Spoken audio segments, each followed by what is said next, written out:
Welcome to NTD News Today. I'm Sue Biamba. Let's take a look at our top stories. The future of 2 chemical abortion drugs hangs in the balance. Attorneys General square off over the FDA's approval of a mail-order pill.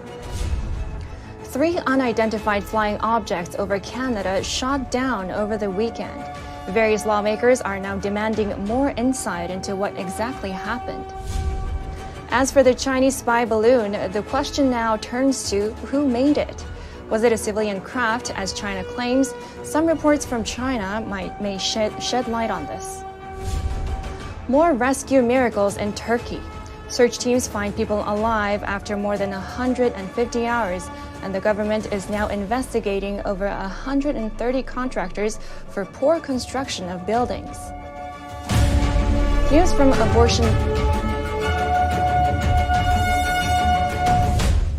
News from abortion battles taking place across the nation. Dozens of Democratic and Republican attorneys general are taking sides in legal case. The outcome could decide the future of 2 chemical abortion drugs in the U.S. NTD's Daniel Monahan has the story.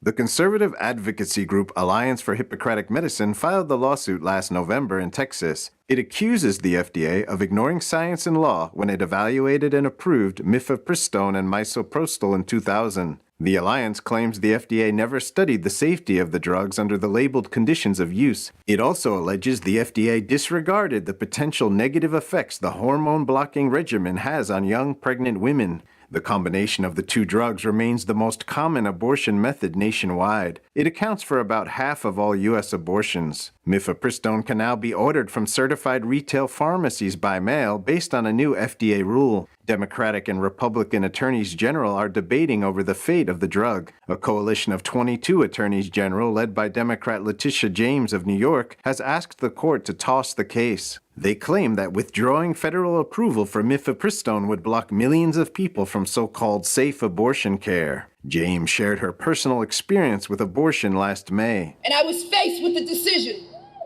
whether to have an abortion or not. And I chose to have an abortion. I walked proudly into Planned Parenthood. Another coalition, also consisting of 22 attorneys general, is led by Republican Lynn Fitch of Mississippi. They are seeking to terminate the new abortion pill-by-mail rule. Fitch says current federal criminal law plainly prohibits the distribution of abortion-inducing drugs through the mail. There are some federal laws that prohibit the abortion pills. We will certainly be enforcing and upholding the laws. The Republicans argue that states are entitled to enforce their own laws regulating chemical abortion. They claim the federal government is trying to evade those state laws. Meanwhile, the FDA says there is no precedent where a court has second-guessed FDA's safety and efficacy determination. The legal challenge comes as major retail store chains like CVS and Walgreens are seeking certification to sell mifepristone in person and by mail. Daniel Monahan, NTD News. The U.S. military shot down another unidentified object yesterday. The Pentagon says it was shaped like an octagon and flying over Lake Huron at around 20,000 feet. NTD's Jeremy Sandberg took a closer look at what U.S. officials say is the 4th object shot down in 8 days. Pentagon officials say the object was first tracked near Montana on Saturday. U.S. Air Force General Glenn Van Herk says 2 F-15 fighter jets were scrambled when it approached the U.S. border from Canada. Van Herk is head of North American Aerospace Defense Command, or NORAD. He says pilots lost track of the object when night fell. It was shot down Sunday over Lake Huron on the U.S.-Canada border by a U.S. F-16 fighter jet after being tracked across Wisconsin. Van Herk says it's likely to have fallen into Canadian waters and that recovery efforts are underway. He says the military has not been able to identify what the 3 most recent objects are, how they stay aloft, or where they are coming from, and that they are calling them objects, not balloons, for a reason. On Saturday, an American F-22 Raptor intercepted an unidentified object that Canada's defense minister described as cylindrical in nature. With further analysis, we will know more and be able to provide you with more details. It was shot down over Canada's central Yukon territory at an altitude of around 40,000 feet. Both President Biden and Canadian Prime Minister Justin Trudeau ordered the move. An unidentified object entered unlawfully Canadian airspace. It represented a reasonable threat to civilian aircraft. Just one day earlier, an American F-22 took down an unidentified object near Deadhorse, Alaska. Some pilots reportedly said Friday's object interfered with their sensors. A defense official that spoke on the condition of anonymity said the military has not seen any evidence of the objects being extraterrestrial. Military officials say the mystery objects shot down Friday and Saturday were significantly smaller than the Chinese spy balloon recently brought down off the coast of South Carolina. Jeremy Sandberg, NTD News. U.S. officials are still trying to determine if China is responsible for the objects. North American security forces are on high alert for airborne threats since the downing of the Chinese spy balloon. Officials say the three most recent objects are not consistent with the fleet of the Chinese surveillance balloons that have targeted more than 40 countries. More unidentified objects shot out of the air over the weekend. Now lawmakers say they're left with more questions than answers. The U.S. military and NORAD shot down another undisclosed object over Lake Huron on Sunday, after downing two other objects on Friday and Saturday.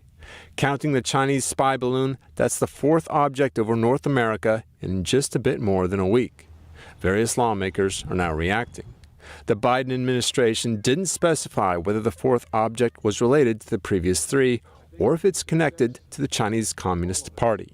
Representative Alyssa Slotkin, a Democrat from Michigan, seeks more answers, saying, as long as these things keep traversing the U.S. and Canada, I'll continue to ask for Congress to get a full briefing based on our exploitation of the wreckage.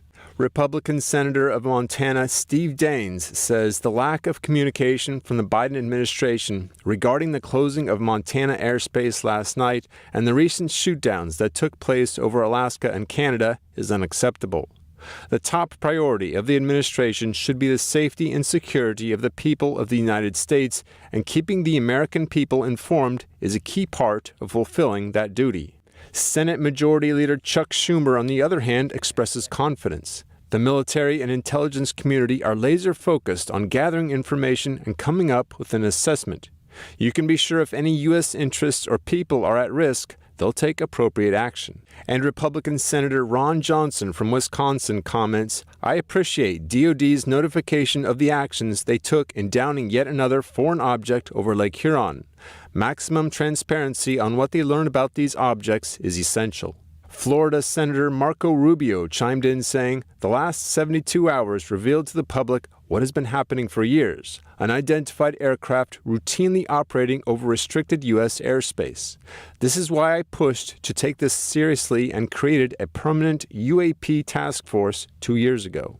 The Unidentified Aerial Phenomena Task Force is an office investigating unidentified flying objects. Senators are set to receive a classified briefing about the objects this week on Wednesday.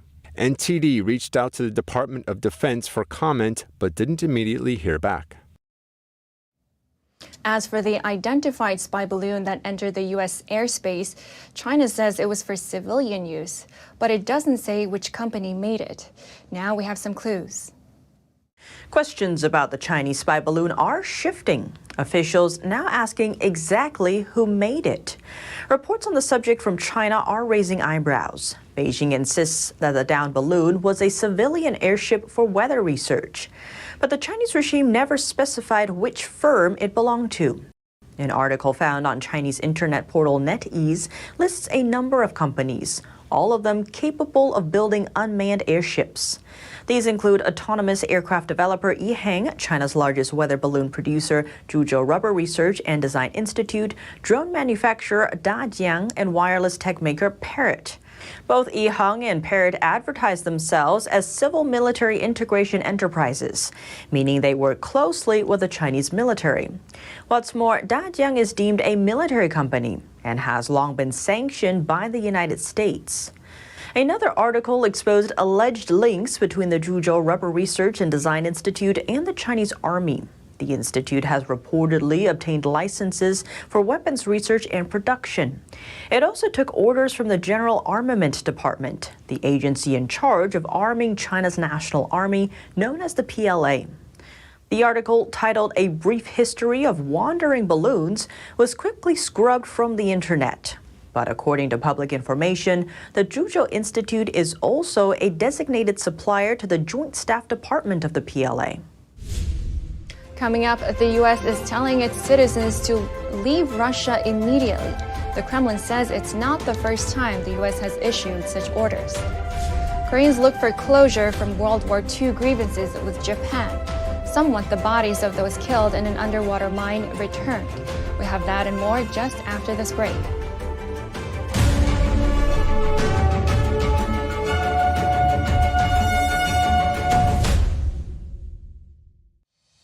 We're entering an unprecedented period of economic turmoil.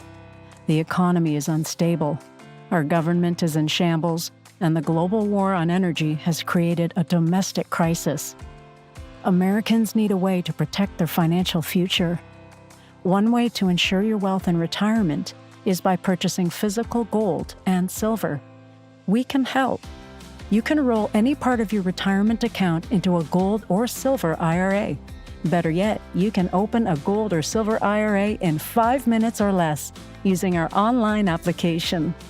Preserving your family's financial legacy is a choice that's always available to you. And when you're ready, we're here to help. Call us and speak to one of our IRA professionals. Let's build your financial legacy together. GSI Exchange, wealth for generations to come.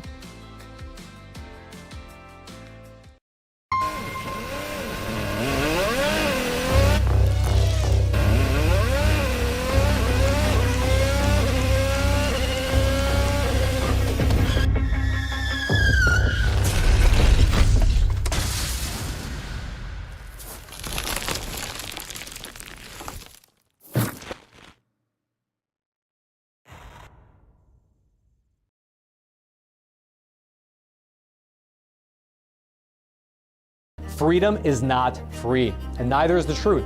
In order to bring you the facts, our reporters are out there on the front lines getting the true story. Some of them served 10 years of prison in China. We've been censored on social media. Our Hong Kong printing offices were set on fire, and we've been repeatedly attacked by the Chinese Communist Party. But no matter what, we believe that you deserve the truth, and so we'll continue to bring the truth to light. Head on over to getepic.com and try honest journalism that is based in truth and tradition. We'd love to have you on board.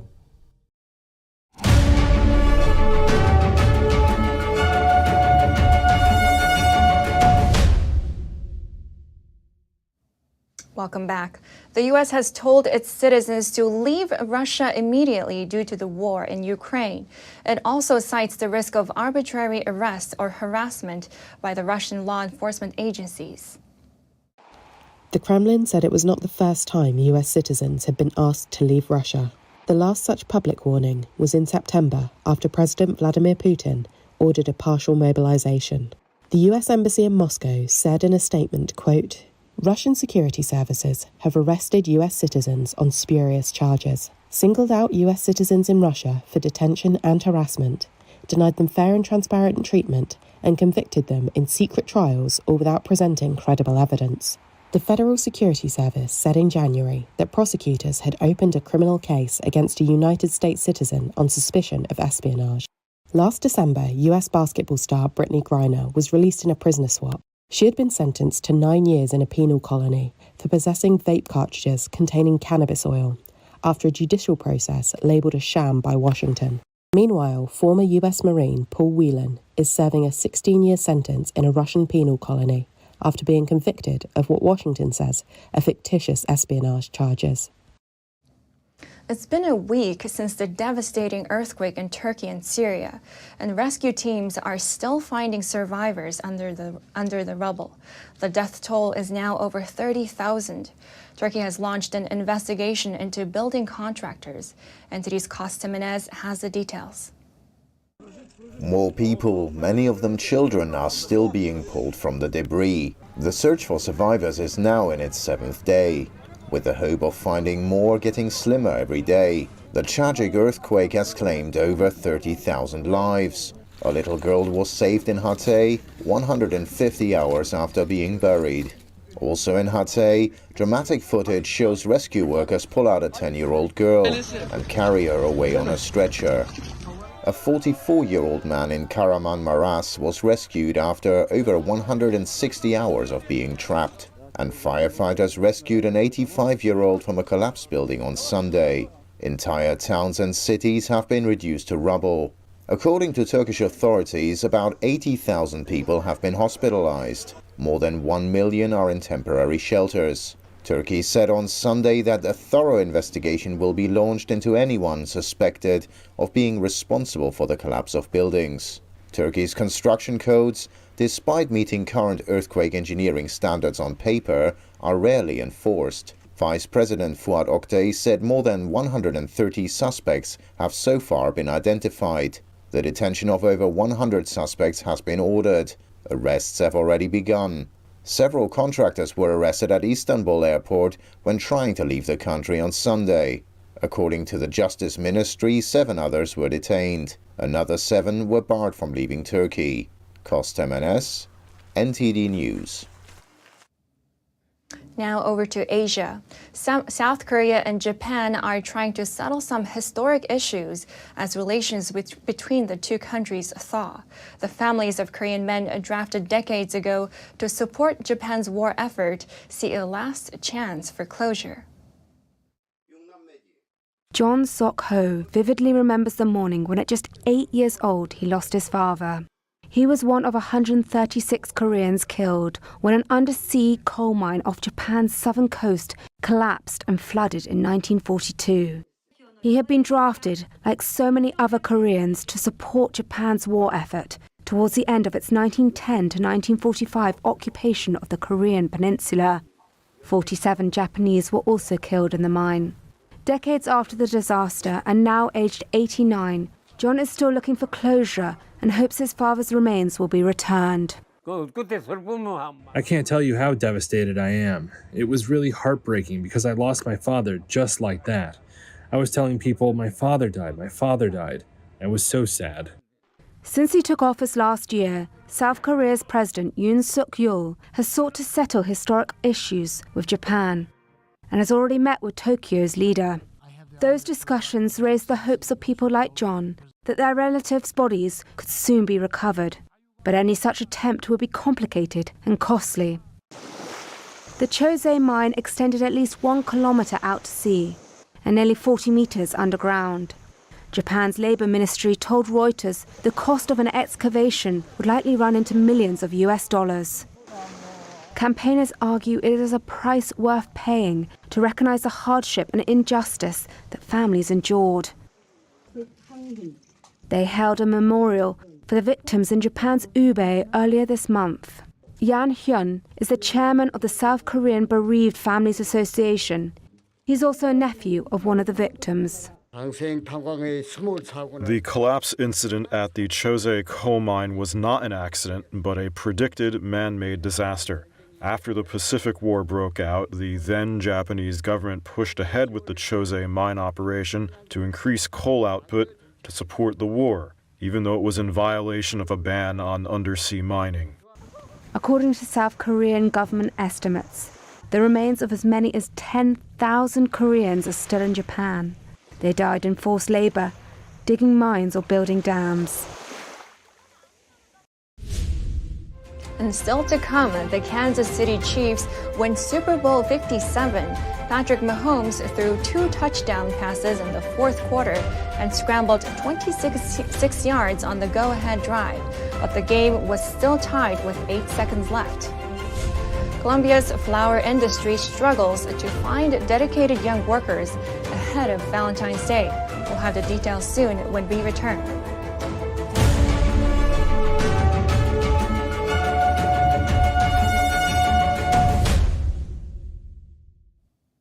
Patrick Mahomes proves why he is the NFL's most valuable player. The star quarterback shrugged off an ankle injury to lead the Kansas City Chiefs to a dramatic 38-35 win over the Philadelphia Eagles on Sunday. The win marks their second Super Bowl in 4 years. NTD's Daniel Monahan brings us more. Chiefs, Red Kingdom, let's go! Kansas City's hopes of returning home with the Lombardi Trophy looked bleak late in the opening half. Mahomes appeared to re-injure the right ankle that had been a major worry coming into the game. It felt great until I kind of rolled it a little bit. It didn't feel good, but I was going to leave it all out there, and I'm glad it was enough for the win. Grimacing in pain after a tackle, Mahomes hobbled off the field and slammed his helmet to the turf. The Chiefs headed into halftime trailing 24-14. Chiefs head coach Andy Reid was asked what he said to the team at halftime. It's just a matter of straightening out a couple things, and the guys always believe. They never don't believe. They always think they're in the game. When the teams returned after the break, a resilient Mahomes produced a heroic effort. He tossed 2 fourth-quarter touchdowns and engineered a final drive to set up Harrison Butker's 27-yard game-winning field goal with 8 seconds to play. Mahomes compared this Super Bowl win with his first victory in the big game. This one, you've dealt with failure. You understand how hard it is to get back on this stage. Kansas City fans reacted to the victory. The people here, the fans here, the people in the Midwest of Kansas City, you can't beat it. It's the greatest city in the world. It's the greatest team in the world. While this fan says Mahomes' one-legged performance has earned the quarterback a hallowed title. MVP, baby. MVP Pat. That's all I got to say. If he's not the GOAT right now, the debate is over. The debate is over. One leg. Come on. A controversial holding call in the final minutes with the game all tied deprived fans of a final Hail Mary drive by Philadelphia. The penalty gave the Chiefs a first down and allowed Kansas City to milk out the clock. The Chiefs won the game on a close-range field goal. Daniel Monahan, NTD News. As Valentine's Day approaches, Colombia needs flower workers. An older workforce is struggling to compensate for a lack of younger talent in the field. According to the Observatory of Economic Complexity, Colombia is the second biggest flower exporter in the world, with a $1.4 billion industry in figures from 2020. But the country is struggling to keep up with itself and bring new generations into the flower workforce. Our workforce is getting older. I'm sad that every week our best workers, the most committed ones with the most experience, are retiring. Bringing youth into the business is not easy. We cannot find youth who want to work, who commit. The flower business depends on Valentine's Day for a large portion of profits, so a strained workforce ahead of a huge revenue generator is a serious issue.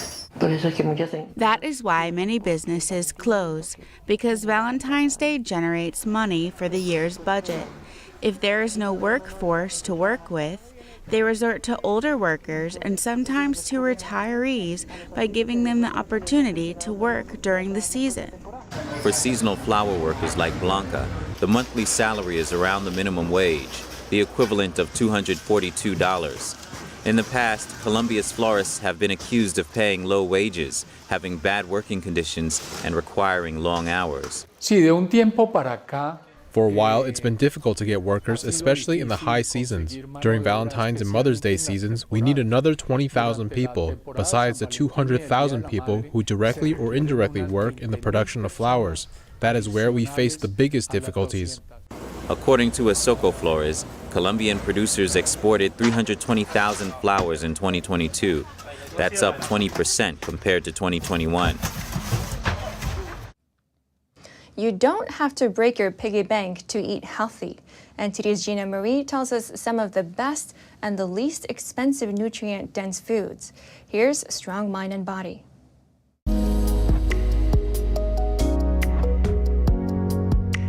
Superfoods can be expensive and hard to get, so we've come up with 7 cheap superfoods that can be found at the supermarket or farmer's market.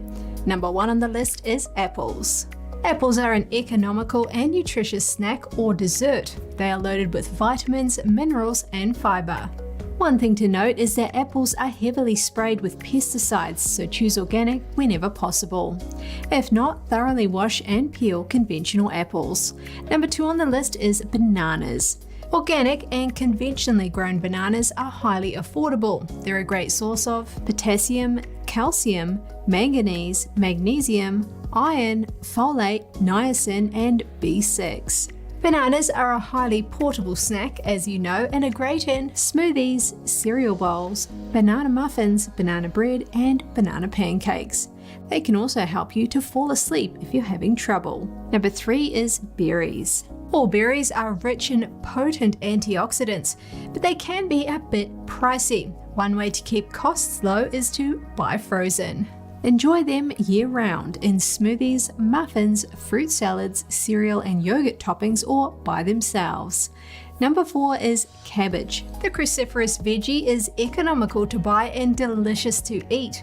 All you need to do is chop it, boil it or steam it and add a pinch of salt and butter. Cabbage has shown promise in preventing some types of cancer and type 2 diabetes. It's a good source of vitamins C and K as well as fiber. Red cabbage offers unique antioxidant and anti-inflammatory properties, so be sure to rotate. Take nutrition to the next level and make or buy authentic sauerkraut or kimchi. These are probiotic power foods. Number 5 is lentils. The high protein content of these pulses make them a low-cost animal protein alternative. Lentils save you time as well as money because you don't need to soak them first and they cook really quickly.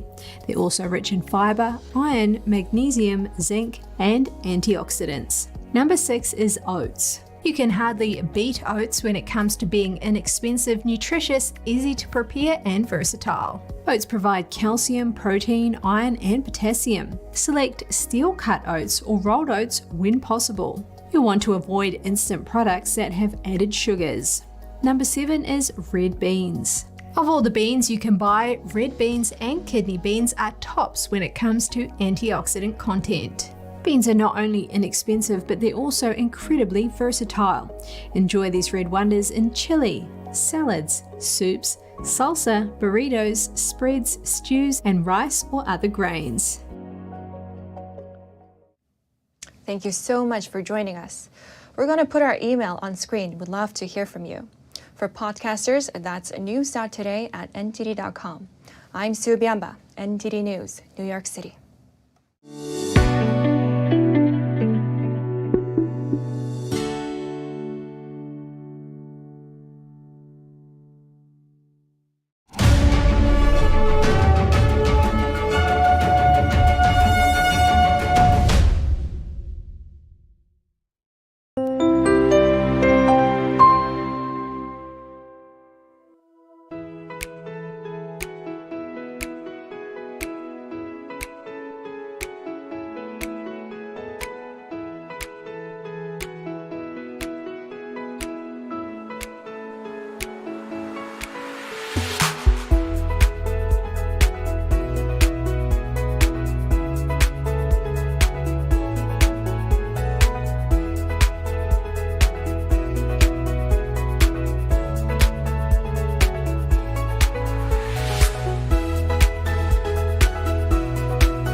Thanks for watching us on YouTube. Did you know YouTube only keeps selective videos on its platform? So if you want to make sure you get the full picture, just subscribe to our newsletter.